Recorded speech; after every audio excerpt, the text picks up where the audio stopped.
We a bunch of headbangers, bangers, bangers, bangers. Wow. That's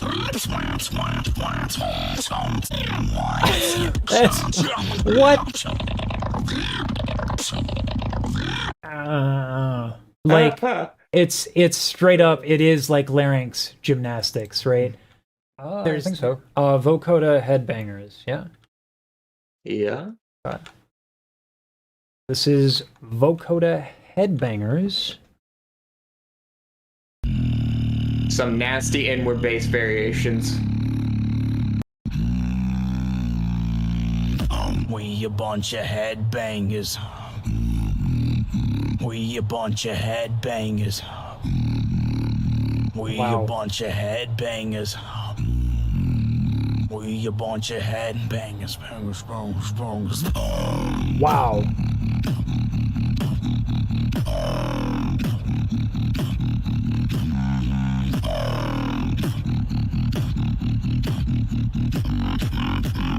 We a bunch of headbangers. Check. Hi.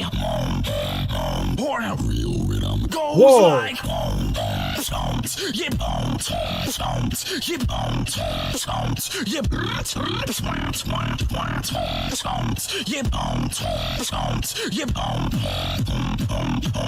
Give him whiplash like points. Damn.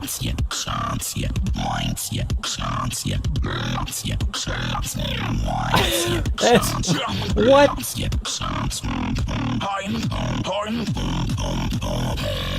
We a bunch of headbangers. We a bunch of headbangers. We a bunch of headbangers. Headbangers.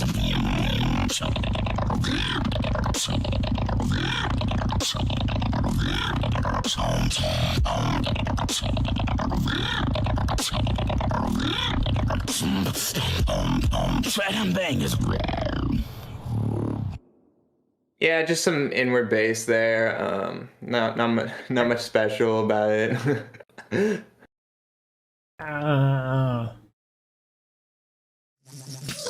can go back through that one. Yeah, It's a we short have one. to. We have to.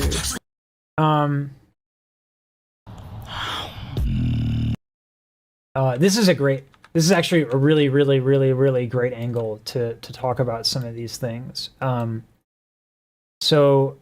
The different sounds he's using, he's adjusting his larynx differently. And I want to be very clear that when you're doing these sounds and you're adjusting your larynx for different sounds, you do not assume the position, right? But it's worth talking about because there's a cause and effect here. And we'll get into exercises that'll help you with adjusting your larynx like this. But it's so clear when he makes a sound what happens, right? Right? You can even see it. Let's bring it up. See, it's like when I hear something like this and like I do a throat bass, it's like kind of lame in comparison. Although I should probably not use the word lame because that's the thing. Bangers. So you can see a little bit that this is going down, just a tiny bit. Let's go through it slowly here. We a bunch of Actually, headbangers. slow it down. We a bunch of headbangers. Right? You can see all of this stuff, and such a cool angle.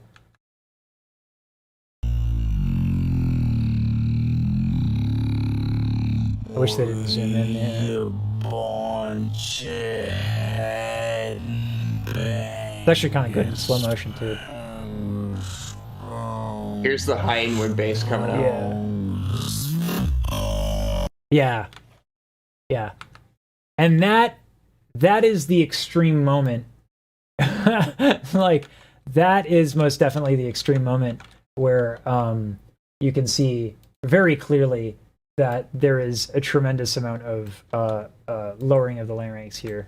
So this is not at all something. This is an extreme you don't want to do if you're singing. But in this instance, I mean, it makes perfect sense, right? Like you're trying to get the larynx probably as low as possible to get the deepest sound here. I want to get the one where he goes high. Speed this up because that's the one where he goes high, I think, right? We a bunch of headbangers, Bangers, and high.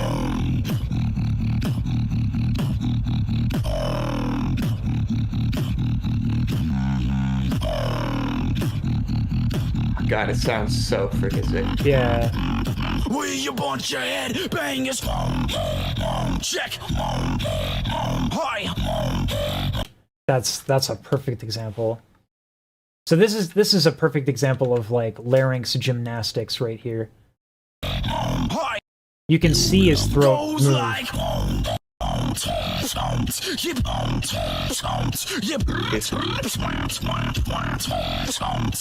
Like it's straight up, it is like larynx gymnastics, right? There's like and the way to train this adjustment, these things, is not, again, it's not to assume the position, right? Maybe to discover these things, you can go like, you can play with that sort of a thing. But you don't want to like, and the keyword is play here. You can play with that sort of a thing, but I think it's even better to just do like,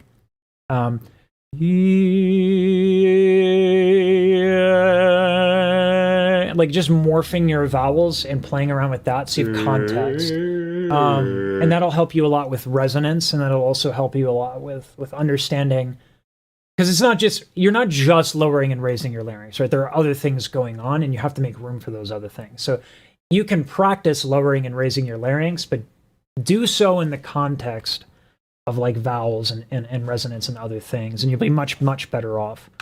I mean, yeah, like the fact that you're making a noise inwards. Yeah. Especially when it comes to this. Yeah. This is a very extreme instance of exactly like playing with resonance. Pretty sure most people are familiar with this one. This is like absolutely monstrous. It's so crazy. So this, where are we? There we go. Hold on. We got this. All right. So you can see here that his lips are as retracted as humanly possible, right? And you can see that there are also things going on with the larynx. And the result is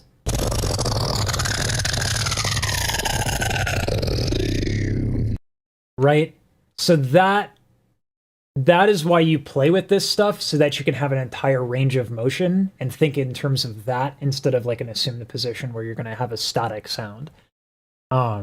So yeah.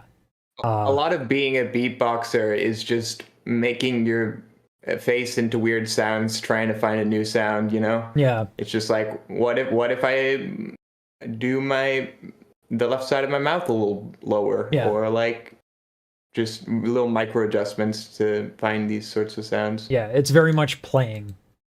I think that's the good verb there. All right. Playing with your instrument. Yes.